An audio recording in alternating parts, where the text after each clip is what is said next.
إن الحمد لله نحمده ونستعينه ونستغفره ونؤمن به ونتوكل عليه ونعوذ بالله من شرور أنفسنا ومن سيئات أعمالنا من يهده الله فلا مضل له ومن يضلله فلا هادي له ونشهد أن لا إله إلا الله وحده لا شريك له ونشهد أن سيدنا ونبينا وشفيعنا وسندنا وحبيبنا ومولانا محمدا عبده ورسوله الذي أرسله بالحق بشيرا ونذيرا وداعيا إلى الله بإذنه وسراجا وقمرا منيرا أما بعد فأعوذ بالله من الشيطان الرجيم بسم الله الرحمن الرحيم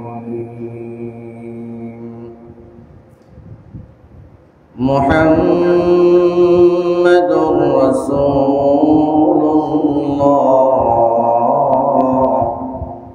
والذين معه أشداء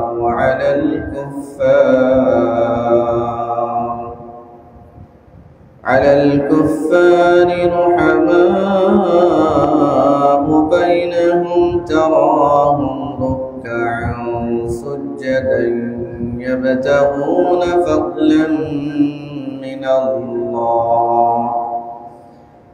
يبتغون فضلا من الله ورضوانا صدق الله العظيم وصدق له رسوله النبي الأمي الكريم وقال رسول الله صلى الله عليه وسلم من رأى منكم منكرا فليغيره بيده فإن لم يستطع فبلسانه فإن لم يستطع فبقلبه وذلك أضعف الإيمان أو كما قال أخبره النبي صلى الله عليه وسلم সকলে নামাজে দরুদ শরীফ পড়ি আল্লাহুম্মা সাল্লি আলা মুহাম্মাদিন ওয়া আলা আলি মুহাম্মাদ কামা সাল্লাইতা আলা ইব্রাহিম ওয়া আলা আলি ইব্রাহিম ইন্নাকা হামিদুম মাজিদ اللهم بارك على محمد وعلى آل محمد كما باركت على إبراهيم وعلى آل إبراهيم إنك حميد مجيد بلغ العلا بكماله كشف الدجى بجماله حسنت جميع خصاله صلوا عليه وآله ربي زدني علما ربي يسر ولا تعسر من بالخير رب اشرح لي صدري ويسر لي أمري واحلل عقدة من لساني يفقه قولي سبحانك لا علم لنا إلا ما علمتنا إنك أنت العليم الحكيم وسبحانك لا فهم لنا إلا ما فهمتنا إنك أنت الجواد الكريم الحمد لله ثم الحمد لله আল্লাহ তাবারক ওয়া তাআলার দরবারে অসংখ্য গণিত শুকরগুজার হচ্ছে যে মহান মুনিব আমাদেরকে মেহেরবানি করে আজকে জুমার দিনে সালাতুল মাগরিবের পরে আল্লাহ তাআলার ঘরে এই দিনই মজলিসে আলেম ওলামাদের মজলিসে পৃথিবীর শ্রেষ্ঠতম জায়গা আল্লাহ তাআলার ঘরে আমাদেরকে মাগরিবের নামাজের পরে পেরেশানি মুক্ত করে আল্লাহ আমাদেরকে বসিয়ে দিয়েছেন। আমরা আমাদের মালিকের দরবারে অন্তরের অন্তঃস্থল থেকে শুকরিয়া আদায় করছি, সকলে বলছি আলহামদুলিল্লাহ। সম্মানিত হাজিরিন, আল্লাহ তাআলা যার উপরে দয়া করেন, মায়া করেন, যাকে মহব্বত করেন, দ্বীনি হালাকায়, দ্বীনি মজলিসে, জিকিরের মজলিসে, ইবাদতের যে কোনো আনুষঙ্গিক বিষয়ে আল্লাহ তাআলা তাকে লাগিয়ে রাখেন। এটা যদি আল্লাহ কারোর প্রতি দয়া করেন, এই সুযোগটা আল্লাহ তাকে দেন। বহু মানুষ অযথা, অনর্থক, এখন তো আমাদের ডিজিটাল যুগ, সময় যে কিভাবে নষ্ট হয় আমরা নিজেরাও বলতে পারি না, ঠিক না? সময়ের বরকত চলে গেছে, দেখতে দেখতে সপ্তাহ চলে যায়, মাস চলে যায়, বছর চলে যায়, ঠিক না? জুলাই মাসের হিসাব 2024 সালের জুলাই মাস, আর এখন চলতেছে 2025 সালের জুলাই মাস, ঠিক না? আমরা তো জুলাই ভুলে গেছি। একটা দল ছাড়া এত তাড়াতাড়ি যে জুলাই মাস 1 বছর চলে গেছে এটা কেউ জানে না, ঠিক না? মনে জনের গত কয়দিন আগে আন্দোলন হইল, এত তাড়াতাড়ি চলে গেল একটা বছর। হ্যাঁ, সময়ের বরকত নাই, চলে গেছে সব। আমরা আখিরুজ জামানে বসবাস করছি, আমাদের হায়াতের বরকত কমতেছে, সময়ের বরকত কমতেছে, রিজিকের বরকত কমতেছে, ইলমের বরকত কমতেছে, আমলের বরকত কমতেছে। মাঝে মধ্যে চিন্তা করে হয়রান হয়ে যায়, আমাদের আকাবির আসলাফদের জীবনী পড়লে নিজেদেরকে তখন আলেম তো দূরের কথা, নিজেদেরকে কোনো কাতারের মানুষ মনে হয় না।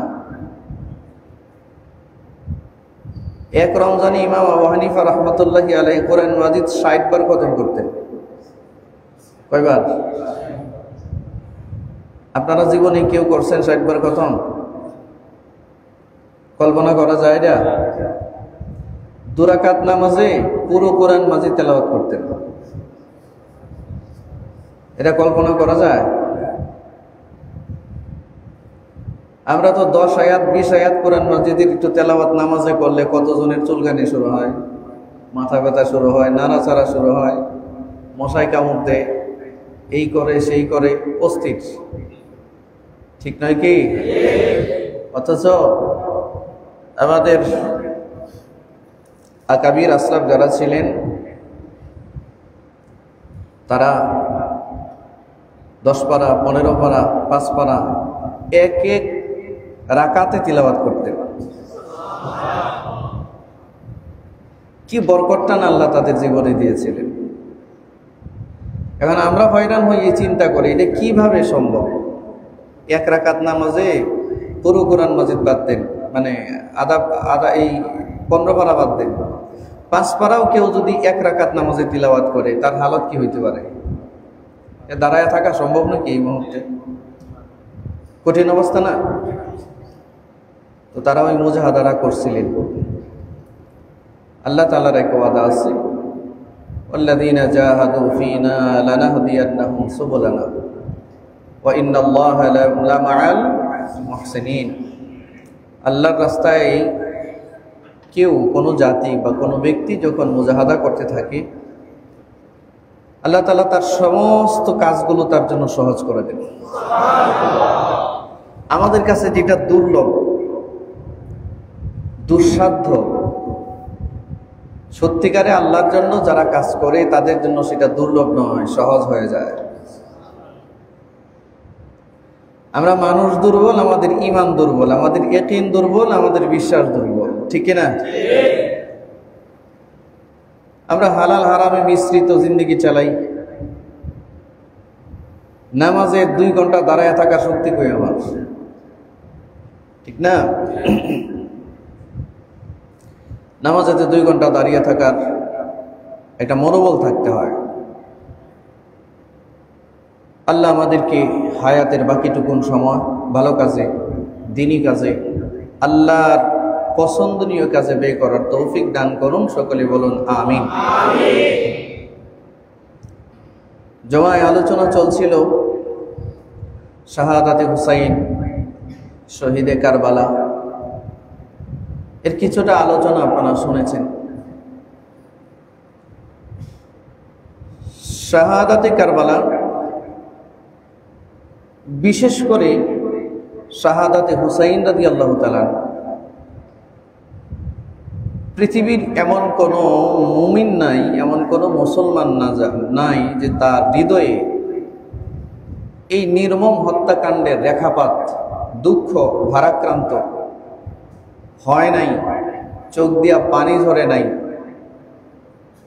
পৃথিবীতে তো অনেক হত্যাকাণ্ড হয়েছে, অনেক যুদ্ধ জেহাদ হয়েছে, অনেক শহীদ শাহাদাত বরণ করেছে। এমনকি সাইয়্যিদুশ শুহাদা আমির হামজা রাদিয়াল্লাহু তাআলা আনহুকে নির্মমভাবে উহুদের প্রান্তরে হত্যা করা হয়েছে, শহীদ করা হয়েছে, গোটা দেহকে খণ্ড বিখণ্ড করা হয়েছে। এমনকি আমির হামজা রাদিয়াল্লাহু তাআলা আনহু কলিজাটা বের করে হিন্দা চিবিয়ে কলিজা খেয়েছিল, কানগুলো কেটে ফেলা হয়েছিল, শরীরের কোনো অংশ একসাথে থাকতে দেয় নাই, বিচ্ছিন্ন করে ফেলেছিল। এমন একটা নির্মম হত্যাকাণ্ড ঘটেছে। কিন্তু আমিরে হামজার এই শাহাদাতের ইতিহাস স্মরণ করে পৃথিবীর মানুষ এত চোখের পানি ফেলে নাই যতটা হযরতে হুসাইন রাদিয়াল্লাহু তাআলা আনহুর শাহাদাতের কথা স্মরণ করে পৃথিবীর মানুষ চোখের পানি ছেড়েছে। কথা ঠিক না ভাই? ঠিক? ঠিক হলে একটু জোরে বলেন, ঠিক কিনা? সাইয়্যিদুশ শুহাদার শাহাদাতের কথা স্মরণ করে মানুষ এত কাঁদে নাই যতটা কেঁদেছে শাহাদাতে হুসাইনের ইতিহাস পড়ে বা শুনে পৃথিবীর মানুষ। এতটাই চোখের পানি ছেড়েছে, এতটাই ভারাক্রান্ত হয়েছে, এতটাই হৃদয় ক্ষত বিক্ষত হয়েছে। পৃথিবীর ইতিহাসে যত হত্যাকাণ্ড ঘটেছে, যত নির্মমতা ঘটেছে, সব কিছুর ঊর্ধ্বে হযরত হুসাইন রাদিয়াল্লাহু তাআলা আনহুর শাহাদাত, ঠিক কিনা? বিষয়টা হচ্ছে 10ই মুহররমকে কেন্দ্র করে আমরা মূলত বিষয়টা নিয়ে এসেছি শুধু শাহাদাতে কারবালাকে কেন্দ্র করে। 10ই মুহররম একটা গুরুত্বপূর্ণ তারিখ, যেমন আশুরা, 10 তারিখকে আরবিতে আশুরা বলে।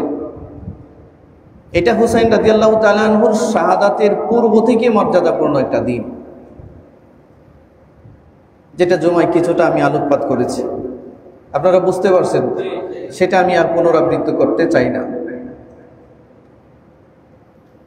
আমি আজকে এখন এই পর্বে শুধু আলোচনা করতে চাই এই শাহাদাতি কারবালা কেন সংগঠিত হয়েছিল, এর প্রেক্ষাপটটা কি ছিল, এর নতিজাটা কি ছিল, ফলাফলটা কি, এটা আমাদের জানার দরকার আছে কিনা। অত্যন্ত দুঃখের সাথে বলতে হয়, এই শাহাদাতে কারবালাকে উপলক্ষ করে আমাদের দেশে বিষাদ সিন্দুর নামে একটা অগ্রহণযোগ্য মিথ্যায় ভরপুর একটা বই আছে, মীর মোশাররফের লেখা বিষাদ সিন্দুর। কি নাম? নাম শুনেছেন? উদ্ভট সব কথাবার্তা, উদ্ভট সব সিনারি, উদ্ভট সব মানে কি বলবো, এমন এমন কথাবার্তা, বিশেষ করে আমিরে মুআবিয়া রাদিয়াল্লাহু তাআলা আনহুর ব্যাপারে এমন এমন কটূক্তিকর কথাবার্তা বলা হয়েছে, মনে হয়েছে যে আমিরে মুআবিয়া রাদিয়াল্লাহু তাআলা আনহু একজন কাফের ছিলেন। জোরে বলবেন না নাউজুবিল্লাহ। আমিরে মুআবিয়া রাদিয়াল্লাহু তাআলা আনহু কাফের ছিলেন না মুমিন ছিলেন? কোন তবকার মুমিন? সেকেন্ড পর্যায়ের না ফার্স্ট ক্লাস? ফার্স্ট ক্লাস পর্যায়ের মুমিন। কোয়ালিফিকেশন কি? কাতিবুল ওয়াহি, ওহী লিপিবদ্ধকারী যে ৫-৭ জন ১০ জন সাহাবী ছিলেন, এর মধ্যে গুরুত্বপূর্ণ একজন সাহাবীর নাম হচ্ছে আমিরে মুআবিয়া। সুবহানাল্লাহ বলেন। বিষাদ সিন্দুরে কাফের বানাইছে, কাফের। যেমন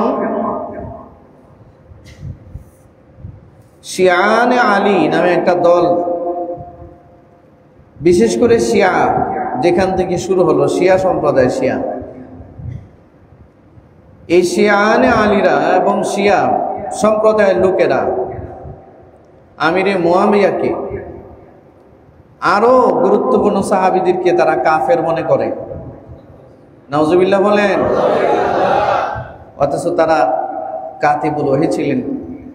নবীজির উপরে যখন ওহী নাজিল হতো, মৌমাছির গুঞ্জনের ন্যায় আওয়াজ হতো।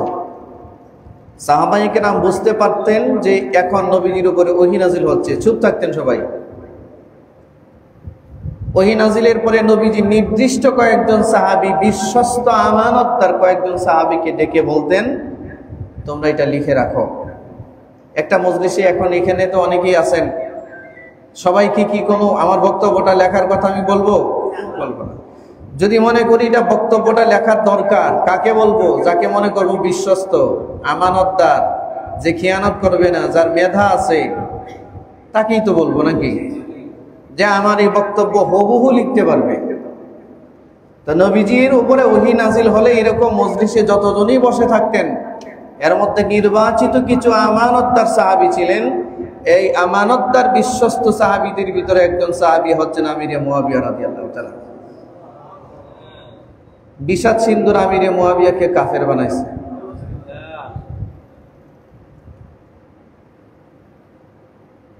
এই যে বাড়াবাড়ি, বিশেষ করে সোহাদায়ে কারবালাকে কেন্দ্র করে মুসলিম সমাজের মধ্যে এক শ্রেণীর মানুষ বাড়াবাড়ি করতে করতে ইয়াজিদকে, আমিরে মুআবিয়াকে কাফের বানাইছে।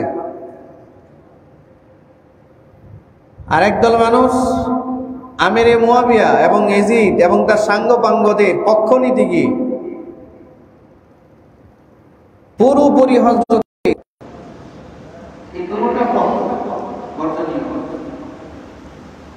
আমরা আজকে 61 হিজরিতে কারবালা সংঘটিত হয়েছিল, আর এখন চলছে 1447 হিজরি। কত হিজরি? 1447 হিজরি থেকে 61 বাদ দিলে 1386 হিজরি থাকে। মানে হলো আমরা 1386 বছর পরে এমন একটা ইতিহাস নিয়ে আলোচনা করছি, যে ইতিহাসটা, যে ঘটনাটা সংঘটিত হয়েছিল আমাদের থেকে 1386 বছর আগে।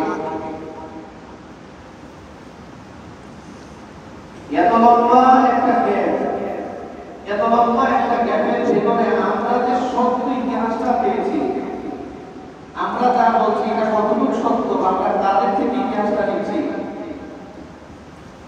কোন নির্ভরযোগ্য সূত্র থেকে আমরা ইতিহাসটা নিচ্ছি আর বলছি, এটা একটু যাচাই বাছাই করার দরকার আছে না? আছে। অত্যন্ত সেনসিটিভ একটা বিষয়।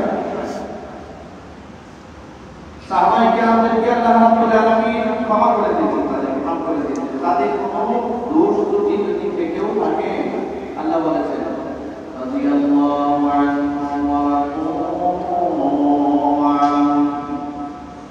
আল্লাহ তাদের উপরে সন্তুষ্ট হয়ে গেছেন, তারাও আল্লাহর উপরে সন্তুষ্ট হয়ে গেছেন। তারা আল্লাহর উপরে সন্তুষ্ট, আল্লাহ তাদের উপরে ক্ষমা করে দিয়েছেন। শুধু সন্তুষ্ট নয়, এমন এমন কিছু সাহাবী সংখ্যা আছে, সংখ্যা, এই সংখ্যা এবং সাহাবীদের নাম নিয়ে দোয়া করে আল্লাহর কাছে দোয়া করুন। যেমন আসহাবে বদর 313 জন, 32 সাহাবীর নাম সামনে এনে তাদের উসিলায় আল্লাহর কাছে দোয়া করলে দোয়া কবুল হয়ে যায়। একবার বলা আসছে কারো উপরে যদি কুফরি থাকে, কুফরি, কাউকে যদি কেউ কুফরি করে, জাদু করে, ব্ল্যাকমেইলিং করে, হত্যা করতে চায়, এই 313 জন সাহাবীর নাম লিখে এই পানিটা পানির মধ্যে চুবায় না, পানিটা পান করলে কুফরির মধ্যে এত মারাত্মক একটা বিষয় থেকে আল্লাহ তাকে নিষ্কৃতি দেয়। এই নাম বলবে এমন পাওয়া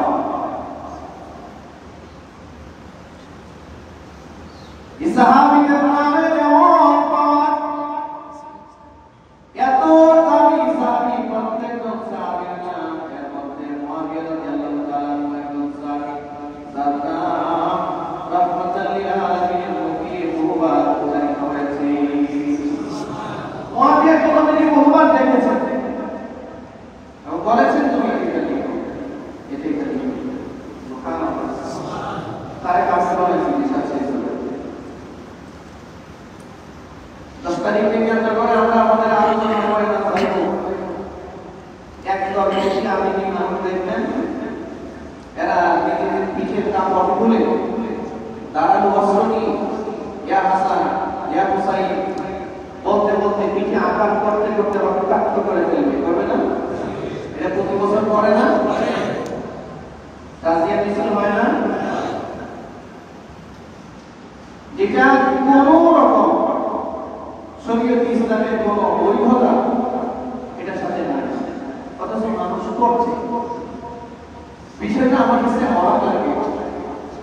ভুল পদ্ধতিতে একটা মানুষ ভালোবাসা প্রদর্শন করতে গিয়ে তার নিজের পিঠ রক্তাক্ত করে,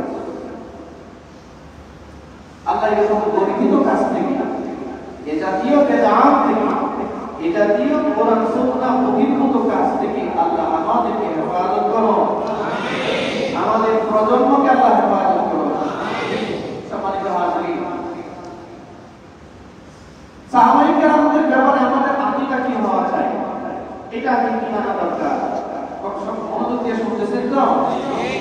আমাদের সমাজে কিছু মানুষ পাওয়া যায় যারা সাহাবায়ে কেরামদেরকে নিয়ে সমালোচনা করতে বড় ব্যস্ত। সাহাবায়ে কেরামদের সামান্য কোনো ত্রুটি বিচ্যুতি তাদের সামনে যদি পরিলক্ষিত হয় তো তারা যেন ভুল কাপড় নিয়ে মাঠে নামে।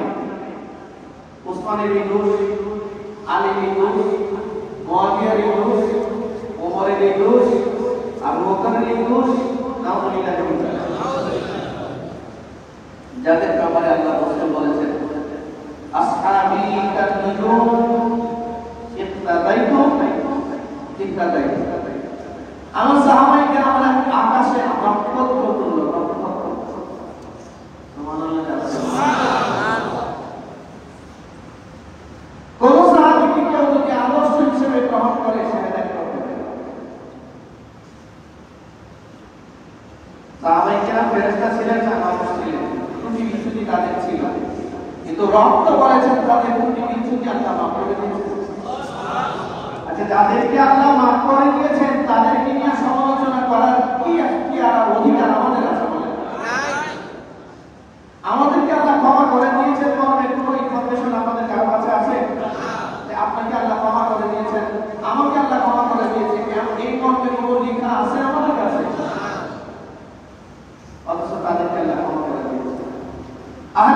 সুন্নাত ওয়াল জামাতের আকীদা,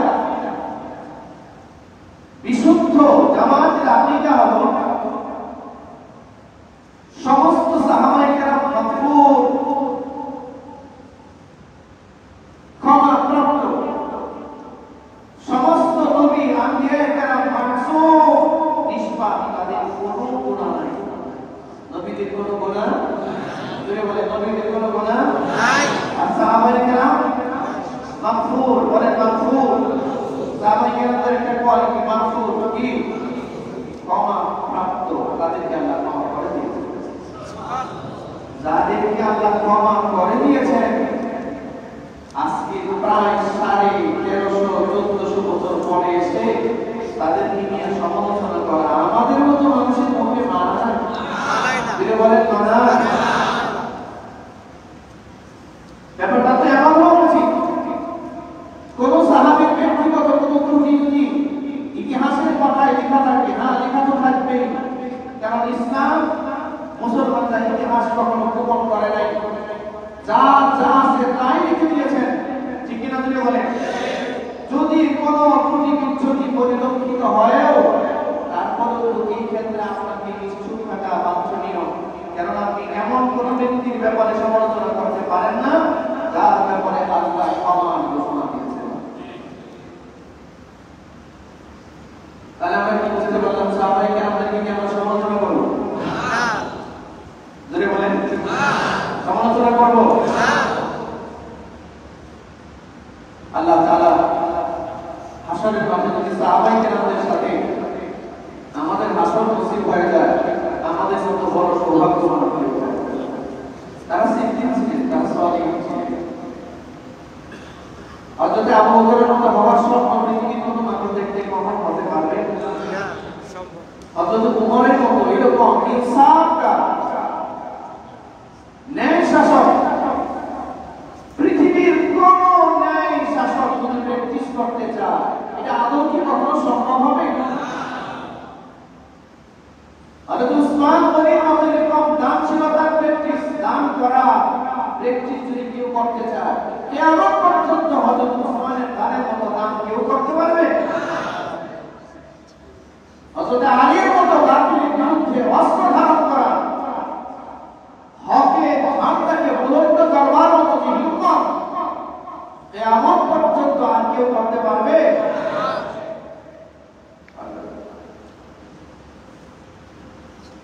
আমাদের সমস্যা এখন কোথা, যেটাকে সোনালী যুগ বলা হয়, স্বর্ণযুগ বলা হয়, আল্লাহ রাসূলের নমুনা করে সাহাবায়ে কেরাম। আমরা আমাদের একটা মৌলিক মুসলিম মিল্লাতের, মুসলিম উম্মাহর ইউনিটি, একাত্মতা, একটা গুরুত্ব আল্লাহ অত্যন্ত চমৎকার ভাবে আমার তেলাওয়াত আয়াতে আল্লাহ তাআলা প্রকাশ করেছেন। আল্লাহ তাআলা বলেন,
আল্লাহ তাআলা বলেন, নবীর সাথী যারা আছে, নবীর সাহাবী যারা আছে, তাদের একটা কোয়ালিটি, এই খুব খেয়াল করে শুনে, তবে খুব খেয়াল করে, তাদের একটা কোয়ালিটি হলো আশিদ্দা আলাল কুফার, কাফেরদের ব্যাপারে এরা বড় কঠোর, দয়া মায়া নাই। কিন্তু দুই নম্বরে রোহাবা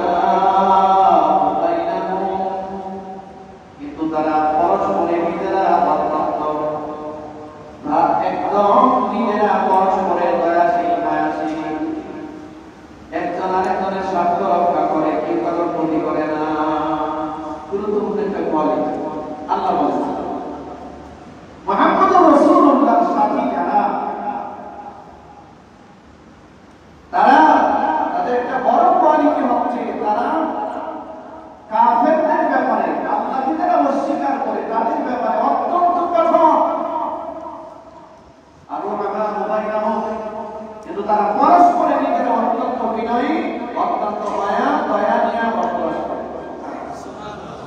একজন মুসলমান বিপদে পড়লে আর একজন মুসলমান তাকে রেখে পালায় না, ঠিক না? একজন মুসলমানের বিপদে আর একজন মুসলমান এগিয়ে আসে। এক মুসলমান খাবে আর এক মুসলমান খাবে না, এমন দিকে ইসলামের ভিতরে নাই, ঠিক না? ধরে বলে একজন সুখে থাকবে আর একজন সুখের কোনো খবরও পাবে না, এই ইসলামে নাই। মুসলমানরা একে অন্যের সাহায্যে এগিয়ে আসবে, মুসলমানরা একে অন্যের সাথে একটা ভ্রাতৃত্বপূর্ণ সম্পর্ক বজায় রাখবে। এক মুসলমান আর এক মুসলমানের কখনো শত্রু হবে না। এটা আল্লাহর নামে একটা বিধি বলা। শাহাদাতে কারবালা এবং শাহাদাতে হুসাইন যদি বুঝতে হয়, এই কথাগুলো প্রারম্ভিকভাবে আমাদের মাথায় রাখতে হবে। আল্লাহ যাদের কোয়ালিটি বর্ণনা করেছেন, তো তাদের মধ্যে একটা ইখতিলাফ, একটু মারামারি কেন হলো? হুসাইনকে যারা মানলো তারাও মুসলমান, যিনি মানলেন তিনি তো মুসলমানদের মধ্যে শ্রেষ্ঠ মুসলমান, ঠিক না? ধরে বলে তো মুসলমানদের মধ্যে কেন এই মারামারিটা হলো? আল্লাহ রাব্বুল আলামিন বলেন, আল্লাযীনা মা'আহু আশিদ্দাউ আলাল কুফফার। নবীর সাহাবীদের বড় একটা কোয়ালিটি হলো তারা কাফেরদের ব্যাপারে বড় কঠোর। তো নবীর সাহাবীরা কাফেরদের ব্যাপারে কঠোর। আমরা তো সাহাবায়ে কেরামদের ইত্তেবা করি, সাহাবায়ে কেরামদের কথা অনুসরণ করি, ঠিক না? ধরে বলে তো নবীর সাহাবীদের মধ্যে যে গুণাবলী, এই গুণাবলী থাকার কথা, এই কোয়ালিটি থাকার কথা, নবীর সাহাবীদেরকে যারা অনুসরণ করে তাদের মধ্যেও সেই কোয়ালিটি থাকার কথা, ঠিক না? তাদের মধ্যে কোয়ালিটি থাকতে হবে। কাফেরদের ব্যাপারে কঠোর থাকতে হবে, কঠোর। কাফেরদের ব্যাপারে কোনো সহনশীল আচরণ সাহাবায়ে কেরাম যেমন করে নাই, আমরাও করতে পারবো না, ঠিক না? ধরে বলে মুসলিম মিল্লাতের 57টা মুসলিম রাষ্ট্রের দিকে তাকিয়ে দেখুন, প্রত্যেকটা মুসলিম রাষ্ট্র তৃতীয় পক্ষ কাফেরদের পা চাপতেছে, কাফেরদের পা। প্রত্যেকটা প্রতিটা রাষ্ট্র কাফেরদের পা থেকে কমানোর প্রস্তুতি বসা। আজকে হেদায়েতের দেশগুলোতে তাকান, জাজিরাতুল আরবের দিকে তাকান, সৌদির দিকে তাকান, আজকে জর্ডানের দিকে তাকান, ইয়ামান, ইরাকের দিকে তাকান, সিরিয়ার দিকে তাকান, লিবিয়ার দিকে তাকান। প্রত্যেকটা রাষ্ট্র তার রাষ্ট্রকে টিকিয়ে রাখবার জন্য কাফেরদের তৃতীয় পক্ষ কাফেরদের পা চাপতেছে 24 ঘন্টা, ঠিক কিনা? ধরে বলে 24 ঘন্টা পা চাপতেছে।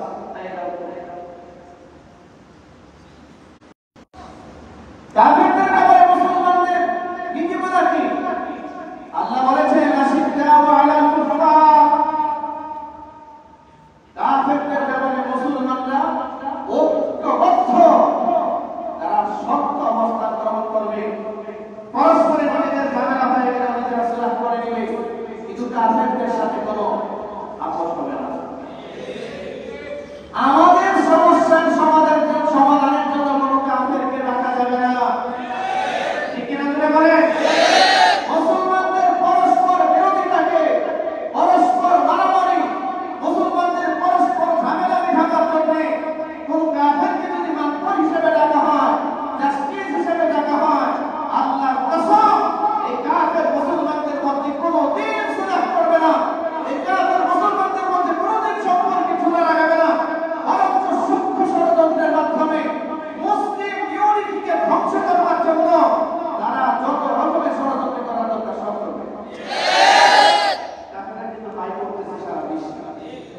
না ধরে বলে সারা বিশ্বে কাফেররা কায়েম করছে।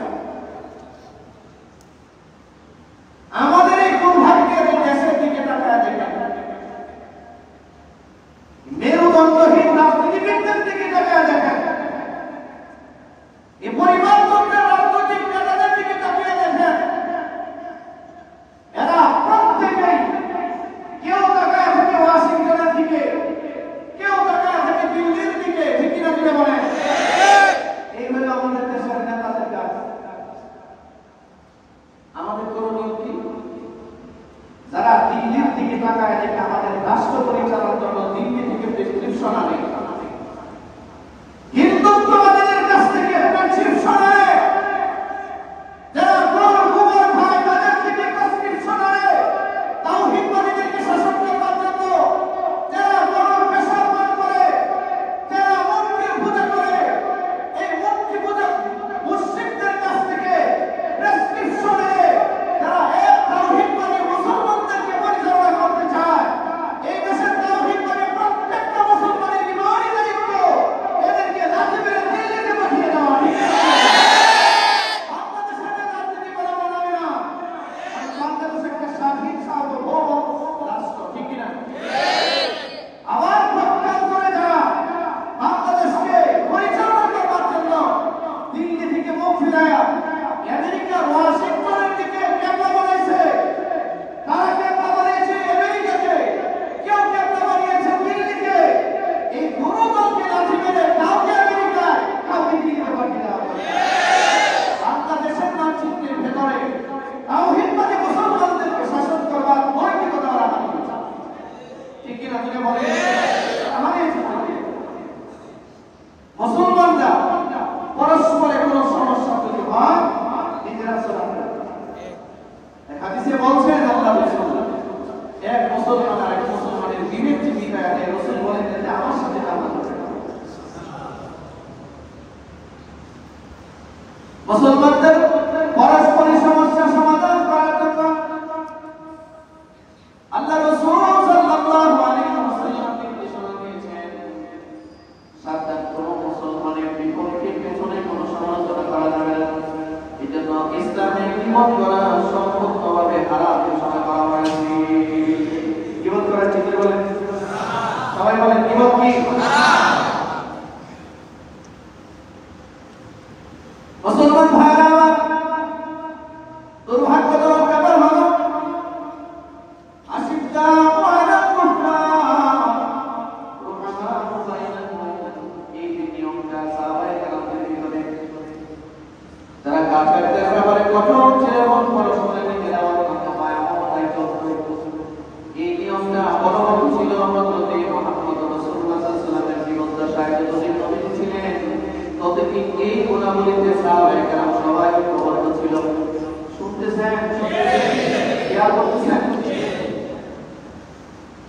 এরপরে খলিফাতুল মুসলিমিন আমিরুল মুমিনিন প্রথম খলিফা হযরত আবু বকর রাদিয়াল্লাহু তাআলা খেলাফতের সময় যতদিন হযরত আবু বকর খেলাফতের মধ্যে ছিলেন ততদিন পর্যন্ত আশিদ্দাউ আলাল কুফার রুহামাউ বাইনাহুম, এই নীতিতে হযরত আবু বকর সবাই চলছে।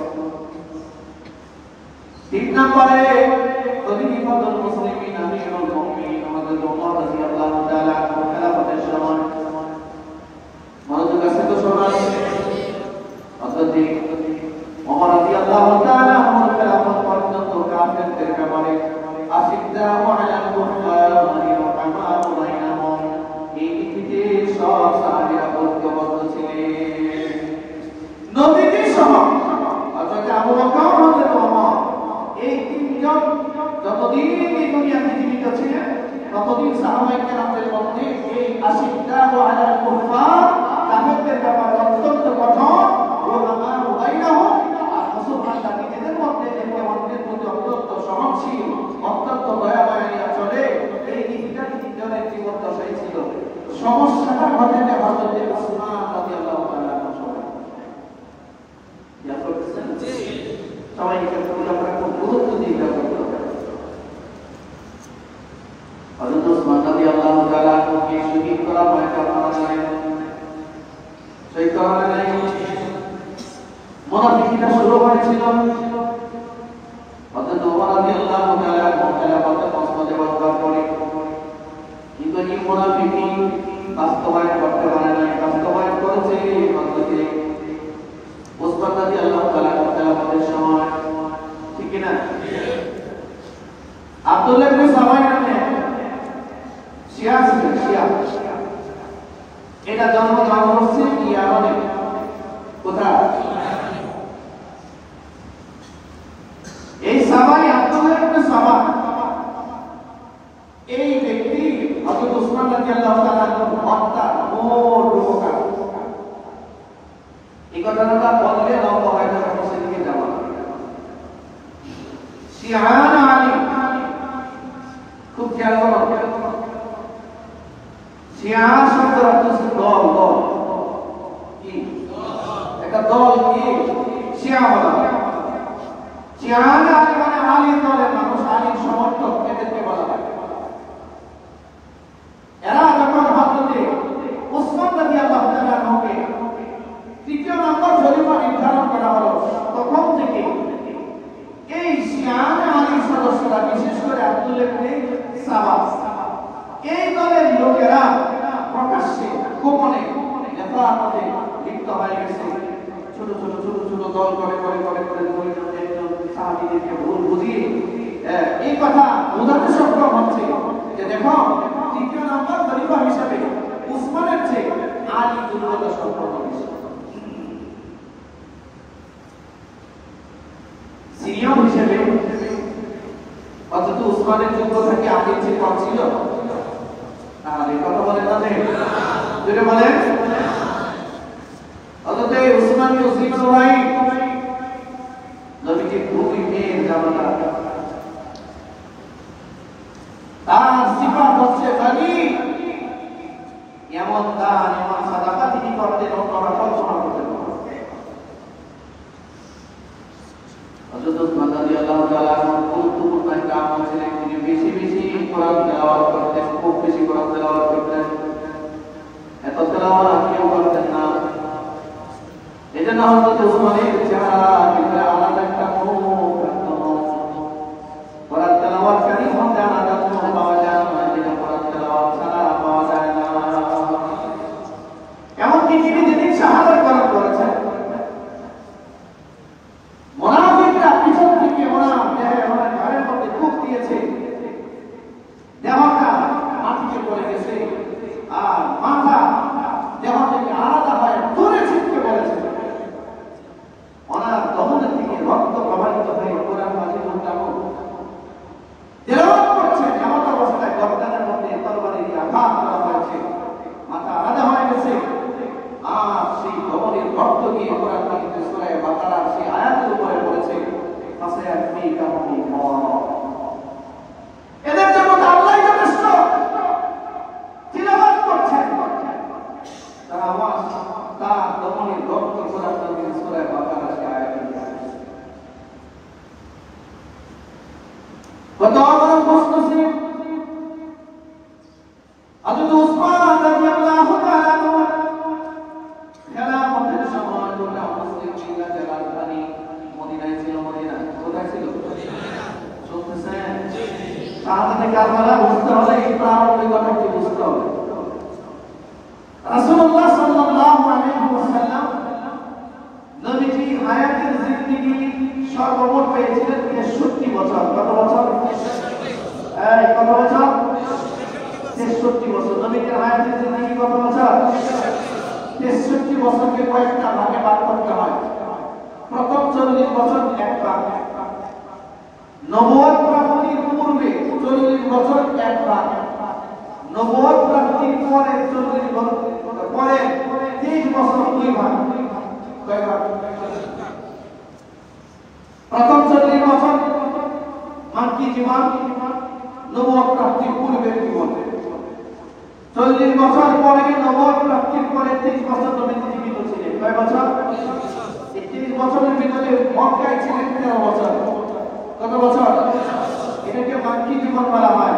কি জীবন বলা হয়? 13 বছর মক্কায় থাকাকালীন নাযিল হয়েছে এই প্রত্যেকটা সূরাকে মাক্কি বলা হয় মাক্কি সূরা নবীজি 13 বছর পরে হিজরত করে মদিনায় গিয়েছেন ছিলেন 10 বছর এই মদিনায় যতগুলো সূরা নাযিল হয়েছে এই সূরাগুলোকে বলা হয় মাদানী সূরা কি সূরা আল্লাহ রাসূল সাল্লাল্লাহু আলাইহি ওয়াসাল্লাম 40 বছর পর্যন্ত একটা যুদ্ধ পৃথিবীতে পরিচালনা করেন নাই নিজেও কোনো যুদ্ধে অংশগ্রহণ করেন নাই নিজে কাউকে মারতেও দেন নাই আল্লাহ রাসূল সাল্লাল্লাহু আলাইহি ওয়াসাল্লাম যখন প্রতিহত করতেন আল্লাহ রাসূল 40 বছর পর্যন্ত নবুয়ত প্রাপ্তির আগ পর্যন্ত কোনো যুদ্ধ বিগ্রহের সাথে নবীর কোনো সম্পর্ক ছিল না আপনারা বিষয়টা ক্লিয়ার কিনা সিরাতের কিতাব তালাশ করলে পাওয়া যায় মাত্র নবুয়ত প্রাপ্তির পরে 3 বছরে নবীজি সর্বমোট 66টা যুদ্ধের সম্মুখীন হয়েছিলেন কয়টা যুদ্ধ যদি বলতে হবে কয়টা যুদ্ধ 66টা যুদ্ধ করতে হয়েছিল নবীজিকে এর মধ্যে সশরীরে নবীজি নিজে চিফ অফ কমান্ডারের দায়িত্ব পালন করে যুদ্ধের প্রধান সেনাপতির দায়িত্ব পালন করেছেন 23টা যুদ্ধে যেটাকে গাজওয়া বলা হয় গাজওয়া কি বলা হয় বাকি যে যুদ্ধগুলো যে নবীজি নিজে সশরীরে উপস্থিত ছিলেন না সাহাবায়ে কেরামের মাধ্যমে যুদ্ধ সংগঠিত করেছেন এগুলোকে সারিয়া বলা হয় খুব খেয়াল করো এই যে 23 বছরের 66টা যুদ্ধ হলো প্রশ্ন হলো 23 বছরের 66টা যুদ্ধ করলে ঢাকা অবস্থা একটা যুদ্ধ নবীজি করেন নাই 10 বছরে 66টা যুদ্ধ করতে হয় কয় বছরে 10 বছরে 66টা যুদ্ধ করতে হয় 10 বছরে আপনি যদি 365 দিয়া গুণ দেন কয় দিনই বাকি থাকে আর যুদ্ধ যদি করতে হয় 66টা তাহলে কয় দিনই বা শান্তিতে ঘুমাইছে খুব কষ্ট করে একটা লাইফ আছে ঠিক কিনা ধরে বলে প্রশ্ন আমি সংক্ষেপে বলতেছি তাহলে নবীজি 10 বছরে 66টা যুদ্ধ করলেন 15 বছর পর্যন্ত একটা যুদ্ধ করলেন কেন করেন না সংক্ষিপ্ত জবাব নবীজি মক্কি জীবন পর্যন্ত প্রশাসনিক কোনো দায়িত্ব ছিলেন না এই ভাই খুব খেয়াল করো মক্কি জীবন পর্যন্ত নবীজি নবুয়ত প্রাপ্তির আগে 40 বছর নবুয়ত প্রাপ্তির পরে 13 বছর এই 53 বছর পর্যন্ত মক্কায় অবস্থান করেছেন 13 বছর মানুষকে দাওয়াত দিয়েছেন আক্রান্ত হয়েছেন কাউকে আক্রমণ করেন নাই ধৈর্য ধরেছেন সবর করেছেন আল্লাহ রাসূল সাল্লাল্লাহু আলাইহি ওয়াসাল্লাম শুধুই দাওয়াতই কাজা দিয়েছেন 13 বছর পর্যন্ত নবুয়ত প্রাপ্তির পরে 53 বছর পর্যন্ত হায়াতের জিন্দেগি মক্কায় ছিলেন কারো সাথে যুদ্ধ করেন নাই যদি নবীজিকে মারতে এসেছে নবীজি আক্রান্ত হয়েছেন রক্তাক্ত হয়েছেন আহত হয়েছেন আল্লাহ রাসূলের পিঠ মোবারকের মধ্যে বরাবরে ঘুরি ফেলে রাখা হয়েছিল রাসূলুল্লাহ সাল্লাল্লাহু আলাইহি ওয়াসাল্লামকে পাথর নিক্ষেপ করা হয়েছে বাকি জীবনে রাসূলকে অপমান দেওয়া হয়েছে নবীজি একজন পাগল নাউযুবিল্লাহ বলে বলেন নাউযুবিল্লাহ নবীজিকে জাদুকর বলে অভিষিক্ত করা হয়েছে রাসূলুল্লাহকে জাদুকর বলা হয়েছে গণক বলা হয়েছে কবি আর সাহিত্যিক বলে গালি দেওয়া হয়েছে নবীজিকে পাগল বলে গালি দেওয়া হয়েছে সব ধৈর্য ধরেছেন কারো বিপক্ষে কোনো একশোরে যান নাই কিন্তু আল্লাহ রাসূল সাল্লাল্লাহু আলাইহি ওয়াসাল্লাম যেই মক্কা থেকে হিজরত করে মদিনায় গেছেন মাত্র 10 বছর মদিনায় যাওয়ার পরেই নবীজি মদিনায় ইসলামিক স্টেট কায়েম করেছেন ইসলামিক রাষ্ট্র ব্যবস্থা এটা কি আমি খেয়াল করি শাহাদাতের কারবালা মুস্তাদ এটা তো জানা দরকার মক্কায় 10 বছরের নবীজি কি করছেন এই সবাই খেয়াল করেন এদিকে তাকান 13 বছর বয়সে আল্লাহ রাসূল সাল্লাল্লাহু আলাইহি ওয়াসাল্লাম 53 বছর বয়স পর্যন্ত মক্কায় ছিলেন কারো সাথে কোনো যুদ্ধ সংগঠিত হয় নাই আক্রান্ত হয়েছে প্রতিরোধ করেছে কিন্তু পাল্টা আক্রমণ নবীজি 10 বছরে মদিনায় যাওয়ার পরে সর্বপ্রথম নবীজি এই কাজটা করলেন তৎকালীন সময়ে মদিনার ইহুদি মদিনার কাফের সম্প্রদায় যারা ছিল তাদের সাথে নবীজি একটা শান্তি চুক্তিতে আবদ্ধ হলেন নবীজি কয়েকটা কাজ করলেন এর মধ্যে একটা হচ্ছে শান্তি চুক্তি যদি বলেন কি চুক্তি অনেকগুলো ধারা বলার আছে সেটা আমার আজকে আলোচনা বিষয় না দুই নম্বরে নবী আস্তে আস্তে মুসলমানদের দল ভারী করে একটা ইসলামিক স্টেট তৈরি করে, একটা ইসলামী রাষ্ট্র ব্যবস্থায় আমূল পরিবর্তন আনে। একটা ইসলামিক রাষ্ট্র ব্যবস্থায় যা যা করার দরকার, সর্বপ্রথম একটা রাষ্ট্র পরিচালনার জন্য সর্বপ্রথম যেটা দরকার এটা হচ্ছে রাষ্ট্রের একটা কনস্টিটিউশন, রাষ্ট্রের একটা সংবিধান। খুব খেয়াল করুন ছাত্ররা, খুব খেয়াল করতে হবে অনুযুক্তি ইসলামের ইতিহাসে এবং এর আগে পরে রাষ্ট্র পরিচালনার জন্য রাষ্ট্রের বিধিবদ্ধ কোন সংবিধান, কোন কনস্টিটিউশন একমাত্র মুহাম্মদুর রাসূলুল্লাহ সাল্লাল্লাহু আলাইহি ওয়াসাল্লাম ছাড়া পৃথিবীর ইতিহাসে এভাবে রাষ্ট্র পরিচালনার সংবিধান লিপিবদ্ধ করা এটা এর আগে কখনো হয় নাই। এটা আল্লাহ রাসূল সাল্লাল্লাহু আলাইহি ওয়াসাল্লাম নিজে করেছেন। সুবহানাল্লাহ বলতে রাষ্ট্র পরিচালনা কিভাবে হবে, রাষ্ট্রের বাইতুল মাল কেমনে চলবে, ইসলামী রাষ্ট্রের স্বাস্থ্য ব্যবস্থা, স্বাস্থ্য খাত কেমনে চলবে, ইসলামী রাষ্ট্র ব্যবস্থায় সাধারণ জনগণ কি কি উপকার ভোগ করবে, সবকিছুর একটা নীতিমালা আল্লাহ রাসূল সাল্লাল্লাহু আলাইহি ওয়াসাল্লাম লিপিবদ্ধ করলেন। এবং ইসলামী রাষ্ট্রে কুফর সম্প্রদায়ের সাথে, অমুসলিমদের সাথে মুসলমানদের কানেক্টিভিটি কি হবে, মুসলমানদের লেনদেন কি হবে, অমুসলিম রাষ্ট্রের সাথে মুসলমানদের কানেকশন কি হবে, তাদের আন্তর্জাতিক পলিসি কি হবে, আল্লাহ রাসূল সেটাও রাষ্ট্রনীতি নিয়ে আসলেন।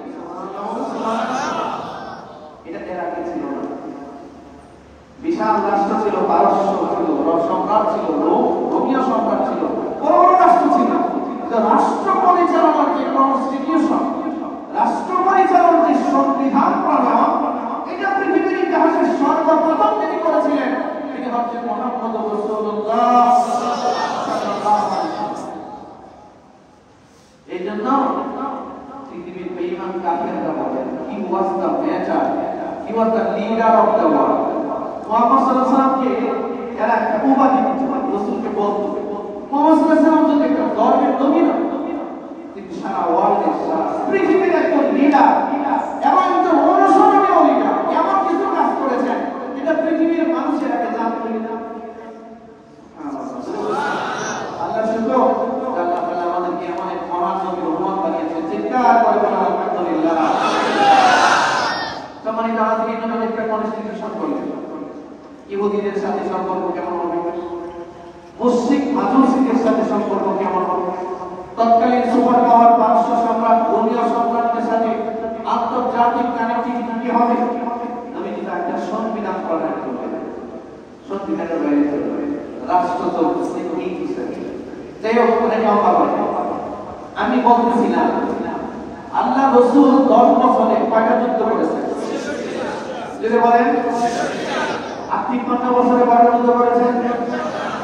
এই কথা বলতে হবে, 55 বছরে কয়টা যুদ্ধ করেছেন? 10 বছরে কয়টা? 55 বছরে একটাও করলেন না, মাত্র 10 বছরে 66টা যুদ্ধ করলেন। এর কারণ হচ্ছে ব্যক্তিগতভাবে কোন অন্যায়ের প্রতিবাদ করা আর রাষ্ট্রীয়ভাবে অন্যায়ের প্রতিবাদ করা দুইটা এক জিনিস নয়। কথাটা বলে গেছে। আল্লাহ রাসূল সাল্লাল্লাহু আলাইহি ওয়াসাল্লামের 10 বছরে 66টা যুদ্ধ সংগঠিত করেছেন। যুদ্ধ মানে জিহাদ সংগঠিত করেছেন। এই 66টা যুদ্ধ কাদের ব্যাপারে সংগঠিত করেছেন, কাদের সাথে যুদ্ধগুলো করতে হয়েছে? এক কথা, সন্ত্রাস দমন করবার জন্য, সন্ত্রাসকে দমন করবার জন্য আল্লাহ রাসূল ইসলামী রাষ্ট্র ব্যবস্থা একটা অবকাঠামো সৃষ্টি করে এই ইসলামী রাষ্ট্র ব্যবস্থার আন্ডারে সন্ত্রাস দমন করবার জন্য কখনো বদরের যুদ্ধ, কখনো উহুদের যুদ্ধ, কখনো তাবুকের যুদ্ধ, কখনো খন্দকের যুদ্ধ, আরো কখনো রকমের জাহাজ আছে, গাজওয়া বলেন, সারিয়া বলেন, সমস্ত যুদ্ধগুলো সংগঠিত করেছেন একমাত্র সন্ত্রাস দমনের জন্য। এটাকে জাহাজ ইসলামী দিতে হবে। যদি বলেন এটা কি বলে? আচ্ছা, সন্ত্রাসী করার জন্য জাহাজ হয়, সন্ত্রাসকে দমন করার জন্য জাহাজ হয়। তাই ধরে বলে যে ভাই কথাটা খুব খেয়াল করে বুঝতে হবে। জাহাজ কি সন্ত্রাসবাদ নাকি সন্ত্রাসবাদকে দমন করার যে ব্যবস্থা আছে এটার নাম জাহাজ? সবাই জবাব করে সবার বলতে হবে। জাহাজ কাকে বলে? সন্ত্রাসবাদকে দমন করার জন্য যা যা করণীয় এটাকে জিহাদ তাহলে বুঝে গেছে আল্লাহ রাব্বুল আলামিন নবীজি 10 বছর হায়াতের জিন্দেগি 66টা যুদ্ধ করেছে সন্ত্রাসের বিরুদ্ধে কাদের বিরুদ্ধে জোরে বলেন এই সন্ত্রাসী গ্রুপ কাফেরদের পক্ষ থেকে হতে পারে এই সন্ত্রাসী গ্রুপ মুসলমানদের পক্ষ থেকে হতে পারে সন্ত্রাস কাকে বলে যারা মানুষের অধিকারকে বঞ্চিত করে যারা মানুষকে ন্যায় শাসন দিতে পারে না মানুষের উপরে অন্যায় শাসন ব্যবস্থা চালিয়ে দেয় ঠিক আছে বলে যারা জাগরণ করে যারা টেন্ডারবাজি করে যারা মানুষের হক নষ্ট করে যারা মানুষের রাজনৈতিক অধিকার কেড়ে নেয় যারা মানুষের মুখ বন্ধ করে দেয় এই সন্ত্রাসীদেরকে দমন করার জন্য যেই প্রক্রিয়া করার দরকার কখনো পিস্তল কখনো বন্দুক কখনো বোমা কখনো হাতের অস্ত্র কখনো তরবারি কখনো যুদ্ধ জিহাদ যা যা করার দরকার জিহাদ কি সন্ত্রাসবাদ না সন্ত্রাসবাদকে দমন করা যদি বলেন সন্ত্রাসবাদকে দমন করা নবী 66টা যুদ্ধ করেছেন সন্ত্রাসীদের বিরুদ্ধে তাদের বিরুদ্ধে এই পার্টকে এখন ক্লোজ করলাম এখানে আলোচনা রাখি এরপরে আসি হযরত হুসাইনের সাথে আমির মুআবিয়ার সন্তান ইয়াজিদের খেলাফত কি 10ই মুহররম কারবালার প্রান্তরে যে যুদ্ধ সংঘটিত হয়েছে এটা কি ইসলামের পরিভাষায় কি বলা হবে কি জিহাদ বলা হবে না অন্য কিছু বলা হবে এটা একটা গুরুত্বপূর্ণ প্রশ্ন অবশ্যই জিহাদ বলা হবে জিহাদ কখনো কখনো কাফেরের বিরুদ্ধে হয় কখনো কখনো মুসলমান নামক মুনাফিকদের বিরুদ্ধে জিহাদ হয় ঠিক না বলে 2013 সালে 5 মে সাতটা চত্বরে শাহাদাত বরণকারী তাওহীদি জনতা হাজার হাজার শত শত তাওহীদি জনতাকে জীবন দিয়েছিল নবীর ইজ্জত সম্মান রক্ষা করার জন্য এটা জিহাদ ফি সাবিলিল্লাহ ছিল 2024 এসে স্বৈরাচারকে তাড়াবার জন্য জালিমের বিরুদ্ধে যে ছাত্র জনতা অস্ত্র উঠিয়ে নিয়েছিল যে ছাত্র জনতা তাদের বুকে বুলেট দিয়েছিল যারা শহীদ হয়েছে শাহাদাত বরণ করেছে যাদের রক্তের উপরে বাংলাদেশ দ্বিতীয়বার স্বাধীনতা অর্জন করেছে এটাও জিহাদ ফি সাবিলিল্লাহ অর্থাৎ সর্বপ্রকারের জালিমের জুলুমের বিরুদ্ধে যত ক্রিয়া প্রতিক্রিয়া আছে এই সব কিছুর নাম হচ্ছে জিহাদ আপনারা কি বুঝে গেছে সম্মানিত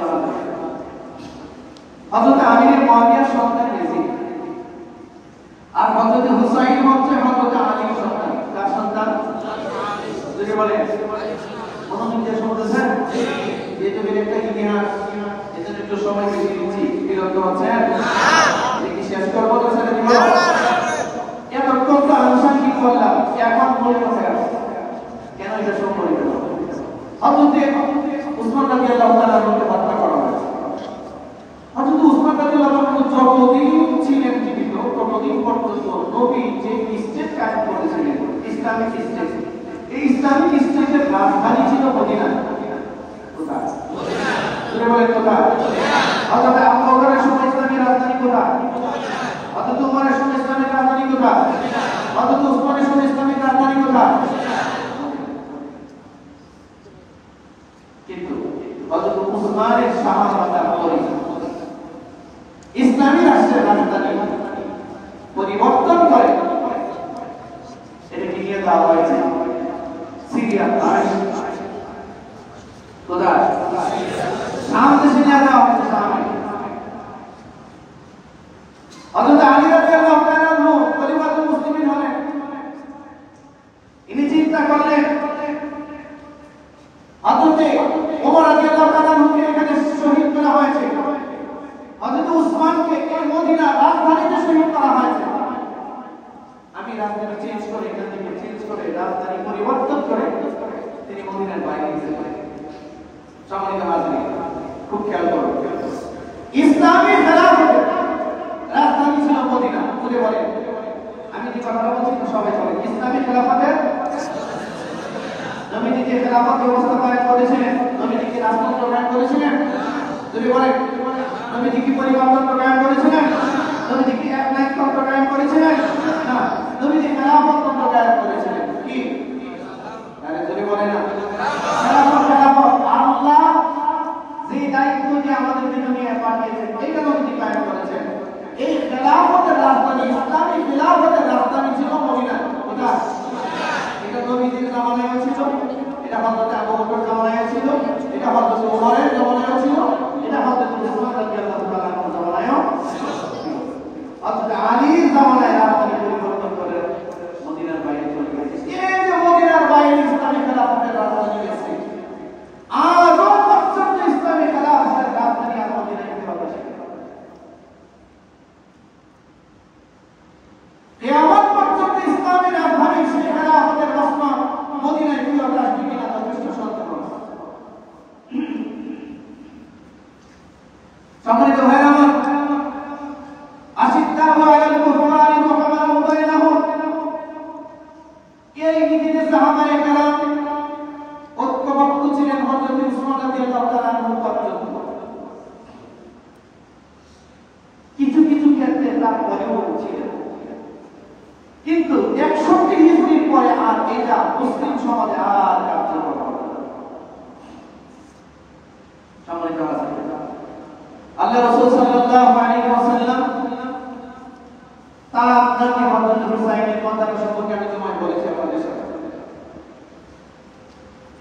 এদিকে নবীর গুরুত্বপূর্ণ এক সাহাবী হযরত আমির মুআবিয়া, হযরত আলী রাদিয়াল্লাহু তাআলা, হযরত আলী রাদিয়াল্লাহু তাআলা আর হযরত আমির মুআবিয়া দুইজনের জন্য বড় সাহাবী, জাতিগুলো।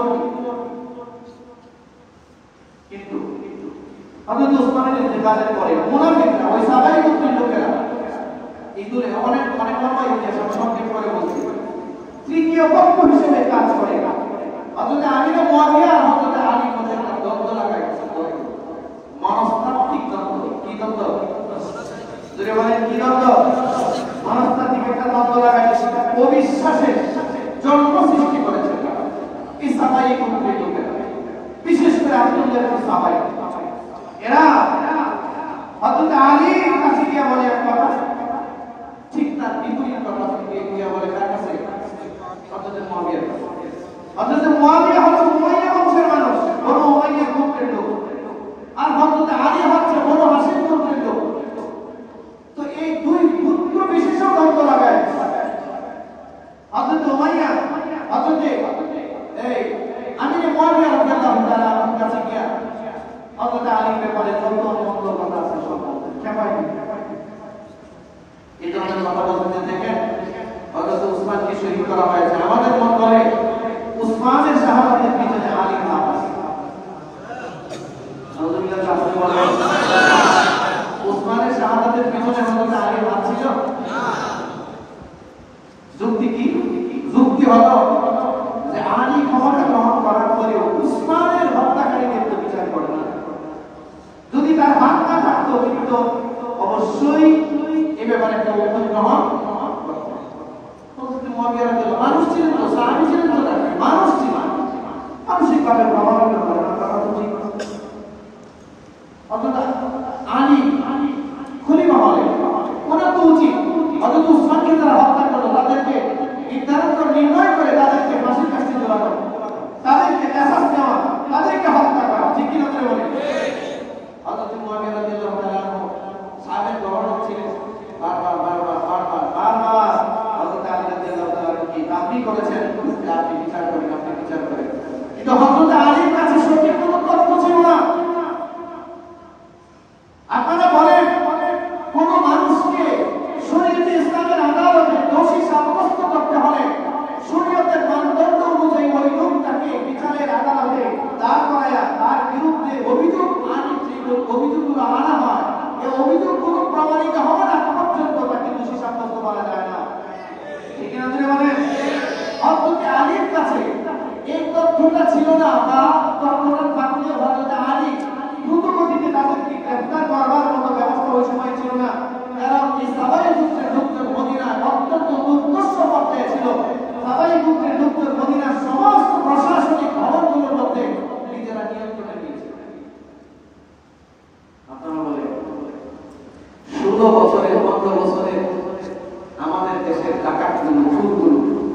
যতগুলো নতুন করে বসছে স্বৈরাচার পালাবার পরে এই সংস্কারগুলোকে এই সুরগুলো কি সরানো সম্ভব হয়েছে?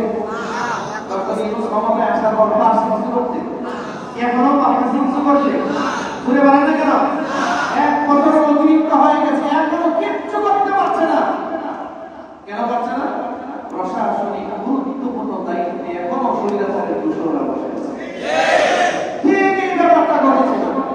যারা হযরত আমিরে মুয়াবিয়া, যারা উসমানকে হত্যা করেছিল, এই উসমানের হত্যাকারী তারাও তৎকালীন সময়ে মদিনার গুরুত্বপূর্ণ দায়িত্বে বসা ছিল। আচ্ছা, এই কাজটা কি খুন করে করা সম্ভব না তার আস্তে আস্তে করা সম্ভব? হযরত উসমান শেষ দৌড়তে কাজটা করতেছিলেন যে নির্ভরযোগ্য প্রত্যেক বিদ্যুৎ অভিযুক্তদেরকে বিচারের আদালতে হার করায় আমাদেরকে এহসাস গ্রহণ করা হবে। কিন্তু ওইদিকে সামাই ইন্টারভিউজার হযরতে আমিরে মুয়াবিয়াকে বন্ধুরা হযরত আলীর উপরে কি করে দিচ্ছে অনেক লম্বাই জঙ্গে জামাত, যার কারণে জঙ্গে জামাত সংগঠিত হয়েছে, জঙ্গে সিফিন সংগঠিত হয়। এবারই কোথায় নবীজির জীবদ্দশা এই শিশুটিটা যুদ্ধ মিলে 450 মানুষ মারা গেছে। আর জঙ্গে জামাত আর জঙ্গে সিফিন, হযরত আলী আর হযরত মুয়াবিয়া দুইজনের দ্বন্দ্বের মাঝখানে যে দুইটা যুদ্ধ হয়েছিল, জঙ্গে জামাত আর জঙ্গে সিফিন, সিফিনের যুদ্ধ আর জঙ্গে জামাতের যুদ্ধ, এই দুইটা যুদ্ধ মিলে 90,000 মুসলমান মারা গেছে। 90,000 শিশুটিরা যুদ্ধে মারা 450 মানুষ মারা গেছে। আর জঙ্গে জামাত আর জঙ্গে সিফিনে মিলে মুসলমান মারা গেছে, মুসলমান 90,000। মুসলমানদের কি ঐক্য, মুসলমানদের যে ইউনিটি ধ্বংস হয়ে গেছে। কথা বুঝতে পেরেছেন? এই কাজটা করলো তৃতীয় পক্ষ। কে করলো? ওই সবাই মুক্তির মুনাফিকরা, শিয়ানে আলী, আলীর দলের কিছু মুনাফিকরা। আপনারা অবাক হবেন, এই ইরানের শিয়াদের 12টা গ্রুপ আছে। ইরানের ইস্পাহান একটা অঞ্চল আছে, ইস্পাহান অঞ্চলে এখানে আবু লুলু ফিরোজ হযরত ওমর রাদিয়াল্লাহু তাআলা আনহুকে যে আঘাত করেছিল, শহীদ করেছিল, তারা বিশ্বাস করে আবু লুলুকে হত্যা করা হয় নাই, আবু লুলুকে নিয়ে আসা হয়েছে। আবু লুলু পৃথিবীর ইতিহাসে সবচেয়ে একটা দামি কাজ করছে যে ওমরকে হত্যা করছে। এশিয়ার ইস্পাহান প্রদেশে এলাকায় আবু লুলুর মাজার বানাইছে, মাজার কুশানে ওমর। এখন ইস্পাহানের এক পার্শ্ববর্তী অঞ্চলে কুশানে ওমর নামে বিশাল এরিয়া নিয়ে মাজার বানাইছে। আর এই কুশানে ওমর মানে ওমরের হত্যাকারী আবু লুলু মুসলমানদের ভিতরে শ্রেষ্ঠ মুসলমান, সে একজন কাফেরকে হত্যা করছে।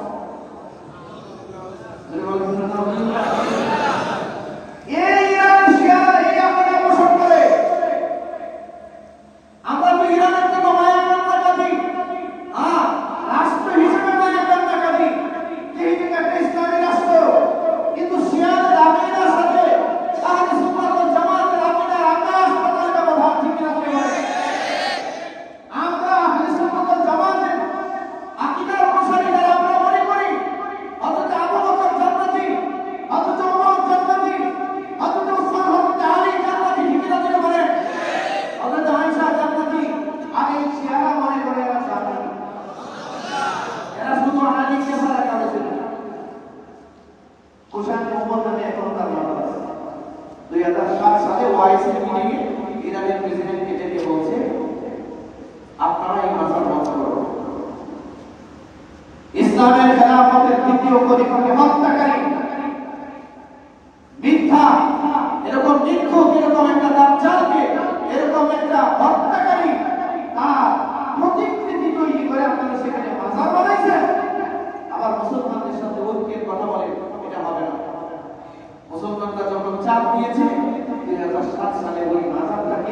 আপাতত এটাকে মানে করে রাখছে। প্রতি বছর হুসাইন আলী নামে এরা একটা অনুষ্ঠান করত, পুরা ইরানের শিয়া, ইরানের প্রেসিডেন্ট সহ সেখানে যাইত আবদুল্লাহ মাজার জিয়ারতে গিয়া তার প্রশংসা করত। এদের পূর্বসূরি এই আব্দুল ইবনে সাওয়াই এর ষড়যন্ত্রের কারণে জঙ্গে জামাত জঙ্গে সিফিন সংগঠিত হয়েছে।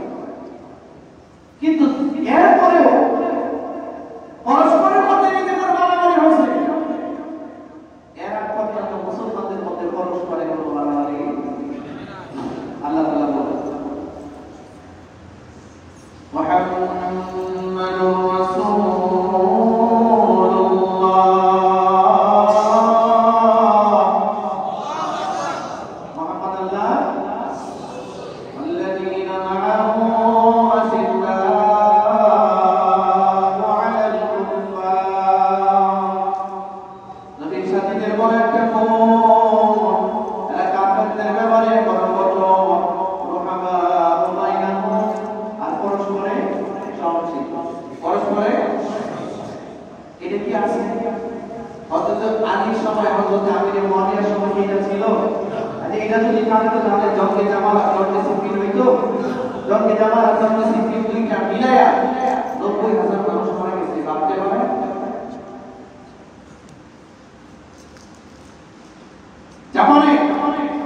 জাপানে আমেরিকা নাগাসাকিতে হিরোশিমাতে বোমা ফেলেছে, লাখ লাখ মানুষ মারা গেছে। পৃথিবীর ইতিহাসে লক্ষ মানুষ মারা গেছে কোন যুদ্ধে মুসলমানদের মধ্যে পরস্পরে জঙ্গে জামাত জঙ্গে শক্তি, এত বেশি মানুষ কোন যুদ্ধে মারা গেছে। এবার বোঝেন যে মুসলমানদের যে রোহানা হয় না হোক পরস্পরের সহনশীল, এই সহনশীলতা দূর হয়ে একে অন্যের প্রতি অগ্নিশর্ম হয়ে আছে। কথাটা বুঝতে পারছেন? কিন্তু একটা জিনিস ইন্টারেস্টিং, নবীকে তারা দেখছে, হযরত আলীও দেখছে, মুআবিয়াও দেখছে। যুদ্ধই হোক, কিন্তু সাহাবী হিসেবে হৃদয়ে একটা নাম ছিল।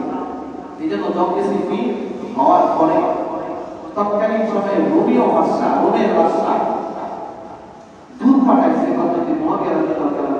শুনতেছেন? খুব খেয়াল করে শুনতেছেন?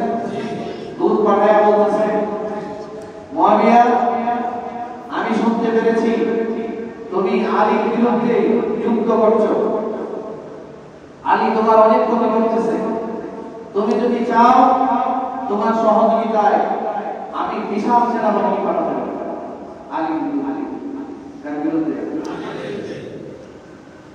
এই যে তৃতীয় পক্ষ, কোন পক্ষ?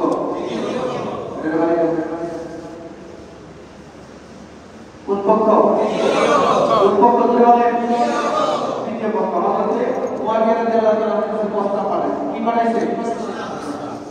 আচ্ছা, এখন মুআবিয়া রাদিয়াল্লাহু তাআলা উত্তরটা কি দিয়েছে? শুনতে প্রস্তুত আছেন? ধরে বলেন প্রস্তুত হন তো আল্লাহ বলেন। আরে বলার একটা কথা আল্লাহ বলেন। বইলা নেই উনি ব্যবস্থাটা কি দিয়েছে? আল্লাহু আকবার বলার জন্য প্রস্তুত হন। আর তুমি মুআবিয়া রাদিয়াল্লাহু তাআলার কাছে চিঠি আসছে, প্রস্তাব দিয়েছে রোমের বাদশা যে যদি তুমি চাও আমি তোমাকে হাজার হাজার লক্ষ সেনা দিয়ে সাহায্য করতে পারি আলীর বিরুদ্ধে। এবার আমাদের মুআবিয়া পাল্টা চিঠি লিখেছেন। চিঠির প্রথম শব্দটা দেখে লেখা আছে, ইয়া কালবার রূম। সাল্লাল্লাহু আলাইহি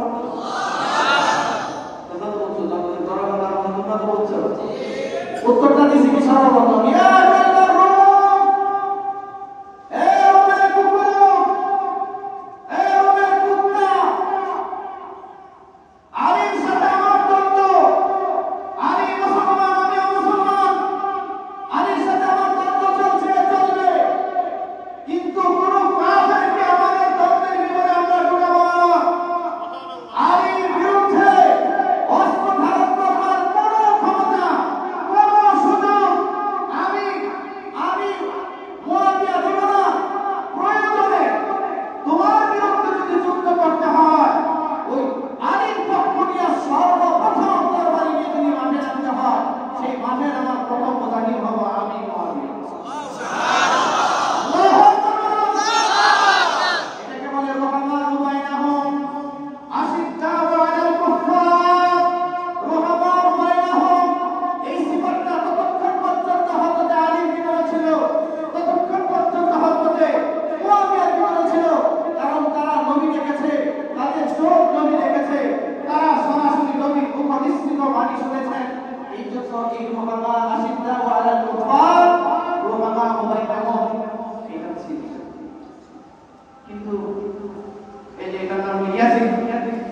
ইয়াজিদ তো নবী দেন ইয়াজিদ নবী এসে ইয়াজিদ কি সাহাবী ছিলেন স্যার ইয়াজিদ কি না বুঝবে সেটা বলে ইয়াজিদ কি না বুঝা অ্যানালাইসিস করেন সব ক্ষমতা ইয়াজিদের আছে দ্বন্দ্বটা সমস্যা হয়ে গেল ইয়াজিদ মুসলমানদের সমস্ত ঐক্য বিনষ্ট করেছে শুধুমাত্র হযরত হুসাইনকে শহীদ করে নাই ইয়াজিদ সবচেয়ে বড় কাজটা যেটা করেছে অত্যন্ত নেককারজনক কাজ যেটা করেছে ইয়াজিদ মদিনায় হাজারে অধিক মুসলিম নারী ধর্ষণ করার ব্যবস্থা করেছে এমনকি মহিলা সাহাবিয়া ইয়াজিদের নির্দেশে নবীর সাহাবী মহিলা সাহাবীকে ধর্ষণ পর্যন্ত করেছিল এদের ভাই শুধু কি তাই আল্লাহ রাসূল সাল্লাল্লাহু আলাইহি ওয়াসাল্লাম এই 10 জন সাহাবীকে জান্নাতি সাহাবী হিসেবে সনদ দিয়েছিলেন এই 10 জন সাহাবীর ভিতরে ইয়াজিদের হায়াতের জীবন দশায় 2 জন সাহাবী জীবিত ছিল এর মধ্যে একজনের নাম ছিল সাদ ইবনে আবি ওয়াক্কাস রাদিয়াল্লাহু তাআলা আনহু আরেকজনের নাম ছিল সাঈদ ইবনে জুবাইর রাদিয়াল্লাহু তাআলা আনহু সাঈদ ইবনে যায়েদ রাদিয়াল্লাহু তাআলা আনহু এই 2 জন সাহাবীকে এই ইয়াজিদ তার বাহিনী দিয়ে হেনস্থা করেছে এবং তাদেরকে মারধর করেছে কেন মারধর করেছে জানেন কারণ তার পক্ষে বায়াত না নেওয়ার কারণে তাদেরকে মারধর করেছে জান্নাতের সনদপ্রাপ্ত সাহাবী হযরত হুসাইনকে জান্নাতের সর্দার বলেছেন কিন্তু জান্নাতের সর্দার জান্নাতের সনদ নবী দিতেন নাই নবী জান্নাতের সনদ দিয়েছেন হযরত আবু বকর ওমর আলী ওসমান ঠিক কি না ধরে বলে মুসলমান ভাইরা হযরত আলী রাদিয়াল্লাহু তাআলা আনহু সন্তান হযরত হুসাইন এমনি মর্যাদা সম্মানিত সাহাবী হযরত হুসাইন হেজাজ অঞ্চল মক্কা মদিনা এবং তার পার্শ্ববর্তী অঞ্চলগুলোকে হেজাজ বলা হয় হেজাজে বসবাস করতেন হযরত আলী রাদিয়াল্লাহু তাআলা হযরত আলীর সন্তান হযরত হুসাইন হযরত আবু বকরের সন্তান আব্দুর রহমান ইবনে আবু বকর হযরত ওমরের সন্তান আব্দুল্লাহ ইবনে ওমর হযরত আব্দুল্লাহ ইবনে জুবাইর রাদিয়াল্লাহু তাআলা সহ গুরুত্বপূর্ণ সাহাবায়ে কেরাম মদিনায় থাকতেন এদিকে আমিরে মুয়াবিয়া কথা এখন শেষ করতে পারবো না সময় শেষ হয়ে গেছে আমিরে মুয়াবিয়া 51 হিজরিতে দামেস্ক থেকে মক্কা মদিনায় আসলেন এর আগে লোকেরা তাদেরকে পরামর্শ দিল হযরত আপনার ইন্তেকালের পরে খেলাফত নিয়ে সমস্যা হবে আপনি জীবিত থাকা অবস্থায় আপনার পরবর্তী খলিফা কে হবে তাকে নির্ধারণ করে গেলে মুসলিম মিল্লাত অযাচিত একটা যুদ্ধ থেকে মারামারি হয়েছে হযরত আমিরে মুয়াবিয়া ওনার সভাসদবর্গ যারা আছে তাদেরকে ডাকলেন পরবর্তী খলিফা কাকে নির্ধারণ করা যায় পক্ষে বিপক্ষে মত আসলো কেউ বলল আপনার সুযোগ্য সন্তান ইয়াজিদকে পরবর্তী খলিফা বানান সুযোগ্য সন্তান কেমন ইয়াজিদ একজন হাফেজ কোরআন ছিল ইয়াজিদ 5 ওয়াক্ত নামাজ আদায় করত ইয়াজিদ অত্যন্ত নেককার ছিল ইয়াজিদ ভালো মানুষ ছিল ততক্ষণ পর্যন্ত কোনো ফিস ততক্ষণ পর্যন্ত কোনো নেফাক ইয়াজিদের মধ্যে পরিলক্ষিত হয় নাই যখন খলিফা নির্ধারণের সময় এসেছে ততক্ষণ পর্যন্ত অর্থাৎ হযরত আমিরে মুয়াবিয়া জীবন দশা ইয়াজিদ কোনো ফিসে ইয়াজিদ কোনো ফুসুকে ইয়াজিদ কোনো গুনাহের সাথে জড়িত ছিল না এজন্য আমিরে মুয়াবিয়া চিন্তা করলেন সন্তান হিসেবে তো ইয়াজিদ খুব বেশি অযোগ্য বিষয় তো না কথাটা খেয়াল করেন এজন্য হযরত আমিরে মুয়াবিয়া সিদ্ধান্ত নিলেন যে আমার পরবর্তী খলিফা হিসেবে যাকে আমি খেলাফতের মসনদে নিয়ে যাব তিনি হচ্ছেন ইয়াজিদ এটার বিপক্ষেও কেউ মত দিয়েছে না এটা হয় না কারণ আপনার ছেলের যে মর্যাদা ইলমে আমলে তাকওয়া সর্বোচ্চ পর্যায়ে সোনালী মানুষগুলো এখন আপনার সন্তানের যে মর্যাদা অত্যন্ত উপরে তাকওয়ার মানদণ্ড অনেক উপরে হযরত হুসাইন রাদিয়াল্লাহু তাআলা আনহু আপনি হযরত হুসাইনকে বাইপাস করে ইয়াজিদকে খলিফা বানাইতে পারেন না ঠিক না বলে বলেন হযরত হুসাইনের পরে গুরুত্বপূর্ণ ব্যক্তি হযরত আব্দুর রহমান ইবনে আবু বকর গুরুত্বপূর্ণ তাকওয়ার মাধ্যমে গুরুত্বপূর্ণ আব্দুল্লাহ ইবনে ওমর তাকওয়ার মাধ্যমে একটা হচ্ছে সাহাবী তারপরে ওমরের সন্তান খলিফা যদি নির্বাচন করতে হয় তাদের মতো মানুষদের থেকে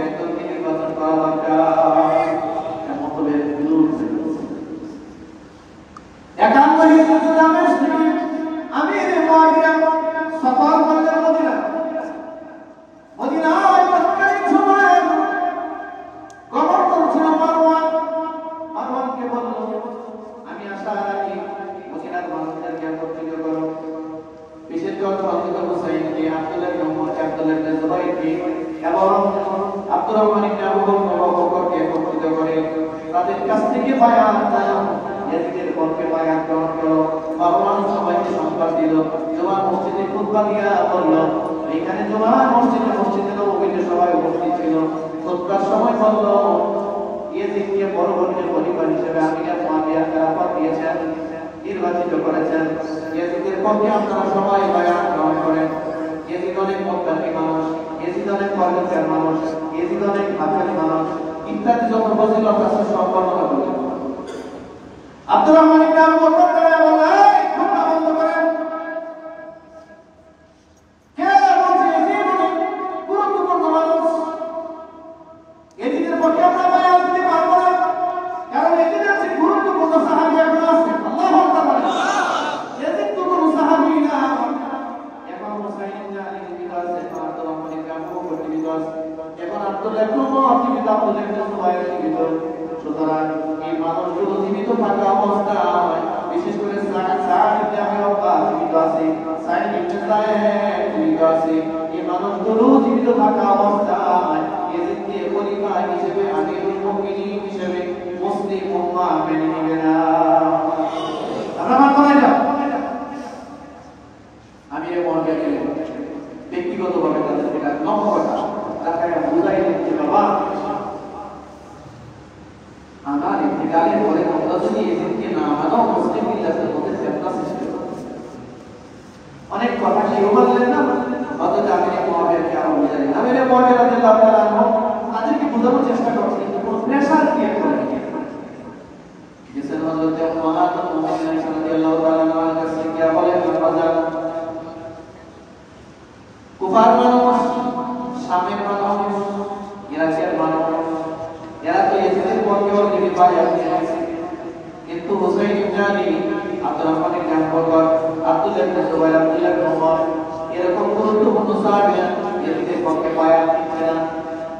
আমি কি করব এখন বলেন? হযরত উম্মাহাতুল মুমিনিন বলেন, আমি সত্যি আপনি নাকি তাদেরকে প্রেশার ক্রিয়েট করছেন? না না, প্রেশার ক্রিয়েট করছি না। বলতো তারা যদি স্বেচ্ছায় বায়াত দিতে না চায়, আপনি কোনো যদি প্রেশার ক্রিয়েট করবেন না, যেমনি চায় সেমনি হবে। হযরত আমির মুআবিয়া ওয়াদা দিলেন, ঠিক আছে, আমি তাদের উপরে প্রেশার ক্রিয়েট করব না।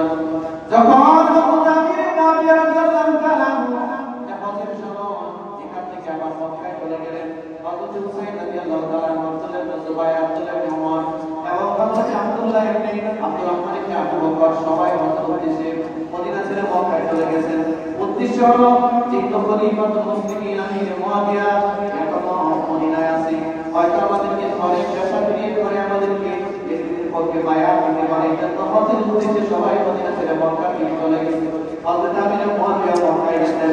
মক্কায় গিয়ে আব্দুল্লাহ ইবনে ওমরকে ডাকলেন, একে বললেন, হে ভাতিজা, তোমার বাবার সাথে আমার অনেক ভালো এবং বন্ধুত্বপূর্ণ সম্পর্ক ছিল। তুমি বলেছো এমন একটা রাত যেন তোমার উপর থেকে অতিবাহিত না হয়, যেন তুমি কোনো আকিরও দিলে না। আচ্ছা, তোমার তো বোঝা দরকার আমার ইস্তেফারের পরে, আমার ইস্তেফারের পরে পরবর্তী খলিফা কে হবে, এটা নির্ধারণ করা দরকার। তুমি কি বলো? হযরত আব্দুল্লাহ ইবনে ওমর বললেন, আমিরুল মুমিনিন, খলিফা তো নির্বাচন হওয়া দরকার, কিন্তু আপনি যাকে খলিফা বলে দাবি করতেছেন, খলিফা খেলাফত যার কাছে ন্যস্ত করতেছেন, এত মুসলিম উম্মাহর খলিফা হওয়ার যোগ্য নয়। কিন্তু আপনি মনে মনে তাকে খলিফা বানায় দিচ্ছেন, আপনার ছেলেকে খলিফা বানায় দিচ্ছেন, পরিবারতন্ত্র জারি করতেছেন, রাষ্ট্রতন্ত্র জারি করতেছেন। এটা তো মুসলমানদের কালচার নয়, এটা তো পারস্যদের কালচার, এটা তো রোমানদের কালচার। রাজার ছেলে রাজা হবে, রাজার ছেলে রাজা হবে, এটা পারস্য সম্রাটের কালচার, এটা রোমীয়দের কালচার, এটা মুসলমানদের খেলাফত ব্যবস্থা সম্পূর্ণ বিরোধী একটা মন্ত্র। এটার সাথে আমরা একমত হতে পারবো না। আপনার যা মন চাই করুন। এই অবিবাহিত অবস্থায় আমি মুআবিয়া রাদিয়াল্লাহু তাআলা চলে গেলেন। ওনার ইন্তেকালের আগে ইয়াজিদকে ডেকে বললেন, ইয়াজিদ শোনো, আমার মন বলে, ওসিয়ত করে বললেন, আমার ইন্তেকালের পরে খেলাফত নিয়ে মারামারি হবে। তবে যাই হোক, আমার মন বলে ইরাকের মানুষ হুসাইনকে নেতা বানায়া, আমির বানায়া, খলিফা বানায়া তোমার বিরুদ্ধে যুদ্ধ করতে পারে। যদি যুদ্ধে কখনো চলে আসে, আমার ওসিয়ত হলো সাবধান সাবধান, হুসাইনের সাথে কোনো মন্দ আচরণ করা যাবে না। সাথে ক্ষমতার ভাগাভাগি করবা, প্রয়োজনে হুসাইনের সাথে সোজা করবা, কিন্তু কোনো অরক্ষভাবে দাঁড়াইবা না। ওসিয়তটা করছে কি? কারে ওসিয়ত করছে? আর এই ওসিয়তের বদলাটা কি হয়েছে শুনেন। আমি মুয়াবিয়া ইন্তেকাল করলেন পরের মাসে, তৎকালীন সময়ে ইয়া ছিল, গভর্নর ছিল মারওয়ান বরাবর ওলীদ ইবনে উতবা ছিলেন মদিনার গভর্নর। মারওয়ানের পরের গভর্নর তার বরাবর একটা পত্র লিখছিলেন ক্ষমতা মসনদে বসার জন্য। দেখছে আমার এই পত্র পাওয়ার সাথে সাথে হুসাইনকে ডাকবা, আব্দুল্লাহ ইবনে ওমরকে ডাকবা, হ্যাঁ আব্দুল্লাহ ইবনে জুবাইরকে ডাকবা, গুরুত্বপূর্ণ সাহাবীদেরকে ডাকবা। আর যদি এখনো জান্নাতে সুসংবাদ প্রাপ্ত যে দুজন সাহাবী ছিল তাদেরকেও ডাকবা। যদি আসতে না চায় সেটা আনার আগে আমি আনবা। যদি আমার পক্ষে বায়াত নিতে না চায় যা করার দরকার তাই করবা। চিঠি পাওয়ার পরে রাতে দুধ পাঠাইছে ওই হুসাইন, রাতে দুধ পাঠাইছে হযরত আব্দুল্লাহ ইবনে জুবাইরের কাছে, ওলীদ ইবনে উতবা, যে আপনারা একটু রাস্তার সাথে আসেন, জরুরি কথা আছে। হযরত হুসাইন বুঝতে পারছেন সম্ভবত আমির মুয়াবিয়া মারা গেছে, এই সংবাদ আসছে, এই জন্য অধিক রাতে আমাদেরকে ডাকছে। একা তো যাওয়া যায় না, হয়তো জোর করে বাইরে থেকে পক্ষে সাথে কিছু লোক নিয়ে গেলেন। এবার বলতেছে চিঠি গেছেন আমাদের মুয়াবিয়া কিন্তু সংবাদ আসছে এদের পক্ষে বাইরে করতে হয়। ওনারা বললেন আমরা গোপনে বাইরে করতে পারবো না, প্রকাশ্যে যাবে মসজিদে সবার সাথে বাইরে করব। সবাই যদি বলে আমরাও বলবো, সবাই যদি বায়াত নেয় আমরাও বলবো। উদ্দেশ্য হলো বক্তব্য এখান থেকে বেরিয়ে যায়। এর মধ্যে আরো খুব দুঃখজনক কাজ করছে। এই যে জান্নাতের সুসংবাদ প্রাপ্ত দুজন সাহাবীকে বাধ্য করেছে ইয়াজিদের পক্ষে বায়াত নেওয়ার জন্য, কিন্তু তারা ইয়াজিদের পক্ষে বায়াত নেন নাই। এই কারণে মানসিক চর্চা, শারীরিক চর্চা, ভাষা করা দরকার সব করছে। পরে ইতিহাস আপনাদের জানা হযরত হুসাইন রাদিয়াল্লাহু তাআলা বরাবর কুফা থেকে শত শত চিঠি আসলো যে আপনি আমাদের এখানে আসেন, আমরা আপনার কাছে বায়াত নিব, আপনি আসেন, আমরা সবাই আপনার কাছে বায়াত নিব। আমরা ইয়াজিদের খেলাফত ব্যবস্থায় আস্থা রাখি না। ইয়াজিদ জালিম, ইয়াজিদ এখন নামাজ ছেড়ে দিয়েছে, ইয়াজিদ মানুষ প্রজাদের উপর অত্যাচার করা শুরু করে দিয়েছে। খুব খেয়াল করো, যতদিন আমির মুয়াবিয়া জীবিত ছিলেন, তার আব্বা জীবিত ছিলেন, কোনদিন নামাজের জামাত ছাড়ে নাই। যতদিন আমির মুয়াবিয়া জীবিত ছিলেন কোনদিন প্রকাশ্য কোনো কবিরা গুনাহে যুক্ত হয় নাই। অথচ এই আমির মুয়াবিয়ার ইন্তেকালের পরে তার সন্তান ইয়াজিদ মদ পান করা থেকে শুরু করে, নারী ধর্ষণ থেকে শুরু করে, নিরীহ মানুষ হত্যা করা থেকে শুরু করে, যা যা অপরাধ দরকার সব অপরাধের সাথে জড়িত হয়েছে। এইটা কি হযরত ওমর, হযরত আব্দুল্লাহ ইবনে ওমর, হযরত আব্দুল্লাহ ইবনে জুবাইর, হযরত হুসাইন ইবনে আলী এটা মানতে পারে? যদি বলেন না কেন মানতে পারে? আরে ও তখন তো হযরত হুসাইন ইবনে আলী জীবিত। এটা না হযরত হুসাইন চিন্তা করলেন এটা প্রতিবাদ আমার করতেই হবে। আমি যতক্ষণ পর্যন্ত জীবিত আছি এই অন্যায়কারী জালিম শাসকের বিরুদ্ধে আমার কথা বলতেই হবে। আপনারা বুঝতে পেরেছেন? এটা হচ্ছে হক। আর হক যতদূর বলি হোক, হক সাময়িকভাবে রক্তপাত যদি ঘটে, মারা যায়, শহীদ হয়, তার শহীদ হয় না। আমি যেমন প্রতিবাদ করছি, আল্লাহ বলেছেন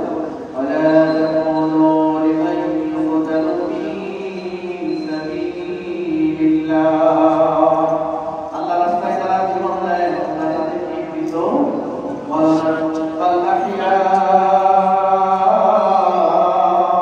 তারা তো জীবিত,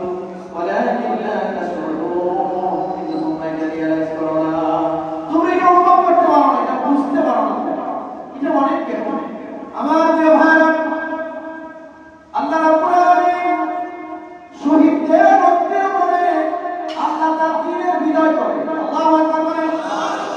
হকের ঝান্ডা যতই দুর্বল মানুষের কাছে থাকুক না কেন, যদিও বা সাময়িকভাবে হক পক্ষে পরাজিত হয়, কিন্তু তারা পরাজিত হয় না।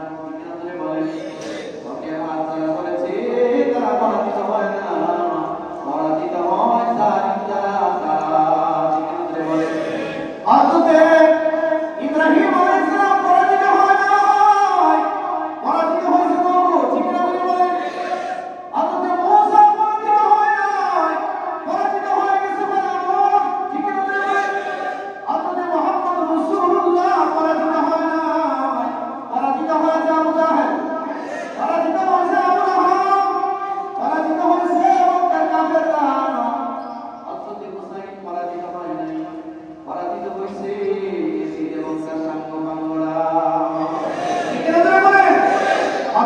কোনদিন টিকে না। ইদা জাআল হক ওয়া যাহাকাল বাতিল ইন্নাল বাতিলা কানা যাহুকা। হকের আগমন যখন হয় বাতিলের অনেক দূর হয়ে যায়। কিনা বলে আরে জালিমের জুলুম কিছুদিন দমদম চলে, এরপরে আর জুলুম চলে না। কিনা বলে এদিকের নাম নেওয়ার মানুষ আর দুনিয়ায় নাই। এদিকের নামে কেউ তার বাচ্চার নাম রাখে না। বাচ্চার নাম দূরের কথা, একটা কুত্তার নামও এদিকের নামে রাখে না, একটা বিড়ালের নামও এদিক বলে রাখে না। কিনা বলে হিন্দু শুধু হিন্দু রাখে, কিন্তু এদিক নামে একটা কুকুরের নাম রাখে। হুসাইনের নামে কয়জন মানুষের দরকার দুনিয়ায় অভাব নাই। ঠিক না বলে সীমারের নামে একটা জানোয়ারও খুঁজে পাবেন না দুনিয়ায়। সীমার নামে কোনো জানোয়ার আছে? আপনার বাড়ির বিড়ালের নামে সীমার রাখবেন, আপনার বাড়ির কুকুর নামে সীমার রাখবেন নাকি? একটা কুকুরের নামে মানুষের বলার সীমার রাখে না। সীমার এতটাই বিনীত হয়ে গেছে। প্রিয় ভাইরা, এটা তো বলছিলাম হকের পথে থাকার ক্ষেত্রে সংখ্যায় আপনি যতই কম হন, শক্তি আপনার যতই কম হোক, আল্লাহর কসম হকের পথে যখন আপনি ঝান্ডা নিয়ে দাঁড়ায় যাবেন, আল্লাহ নিজে আপনার পক্ষে কাজ করবেন। হকের বাতি জ্বালাবে কে দাঁড়াবে, নারীকে ধ্বংস করবেন কি? সব পরিকল্পনা নষ্ট। 2021 সাল 2041 সাল এর আগ পর্যন্ত কেউ যেন স্বপ্ন না দেখে। এমন কথা শুনেন? জোরে বলেন না কেন? আপনারা এমন কথা শুনেন নাই? 2041 সালে আসছে, কত সাল চলতেছে? 25, 41 তো বহু দূর। তো জাতির আপা বই ঠিক না? আপা কোথায় গেছে?